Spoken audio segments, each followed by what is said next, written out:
Does NAT provide security? I'm following discussions about the IPv4, IPv6 transition, and IPv6 doesn't seem to like NAT at all. I've always thought that NAT was helpful in v4 for some security. I know it doesn't really hide the computers, but it makes them harder to get to. Certainly it makes it easy to limit access to ports on the computers behind the NAT gateway. The IPv6 contention is that it doesn't provide security, that real firewalls and gateway routers should be used instead. I don't like the idea of my entire home network being exposed on the internet. So, is this a good or bad thing?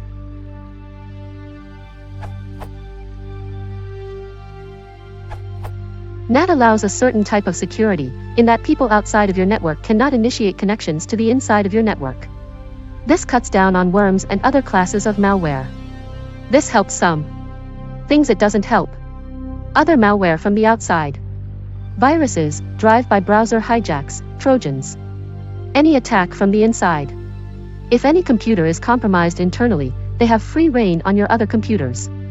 It is not a firewall. Firewalls can block traffic both directions. This can help block malware from connecting to control computers or downloading new code. But this needs to be configured. Firewalls can be configured to log what they block. NAT isn't blocking anything, nothing to log. Firewalls can block specific IP addresses from attacking your network. NAT is pretty much all. You configure port forwarding to a server in your internal net, or nothing. A good firewall can rate limit, mitigating some DOS attacks. NAT, still all or nothing. Probably other cool stuff, since I haven't kept up with firewall cool features in a while. So, you still need firewalls on all internal computers, because if anything is compromised, it can take over anything else in your network. Remember that terms like worms, viruses, Trojans don't mean much anymore. Any malware can download a big payload and then use multiple attack vectors inside your network. I.e., zero-day exploits can compromise one computer on your net and take down it all. So, the point is, it does provide a subset of security on a specific direction, but it doesn't mean you can be less secure about anything else. You still need to do best practices about everything else, so most people say it doesn't give any security, which is confusing because it does provide some.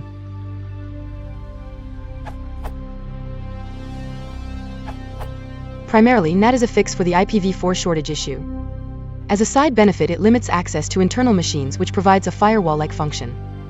All the NAT routers I've used, home use only, have also had a firewall built in.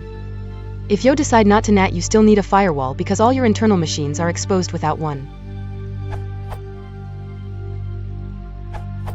NAT is not a security feature. To prove this to yourself, visualize a NAT router without a firewall.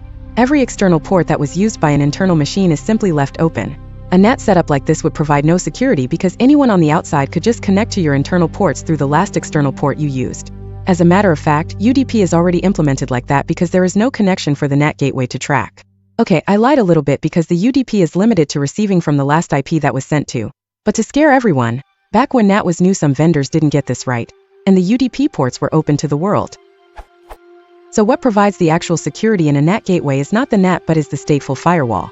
The comments claiming that I am wrong keep confusing the firewall with the NAT operation. They have obviously never played with an older router 1998 footish that simply assigned port mapping based on a packet trigger. These routers had no state tracking and no firewalling, yet they were implementing NAT without security, which is my point. This topic is really interesting. Thank you for asking, Neth. Here's my thought. NAT being a security feature is really a tangential benefit. Its main purpose is to share a single IP across multiple systems. There are situations like when you buy the cheaper Comcast internet, they only give you a single static IP address.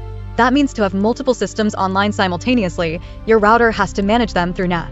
I appreciate the security fear of it, but everyone above is right. Security is based on your firewall, not your NAT setup.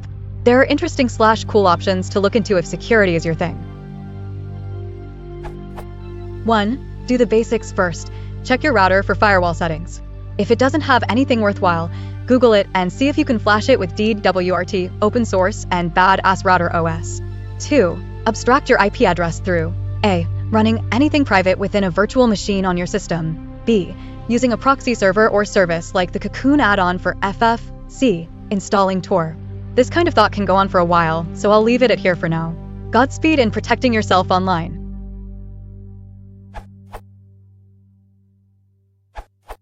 This is pretty much subjective, winky face. My 2 cents. Yes, NAT does increase security in that it acts as a partial firewall that comes for free. But you're already making my point, this just makes a real firewall necessary. But that doesn't mean that it has to be desktop firewalls. Many commodity IPv4 routers already come with a firewall on top of NAT.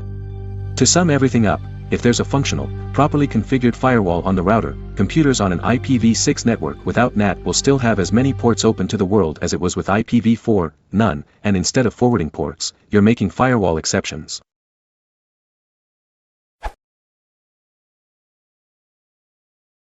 Social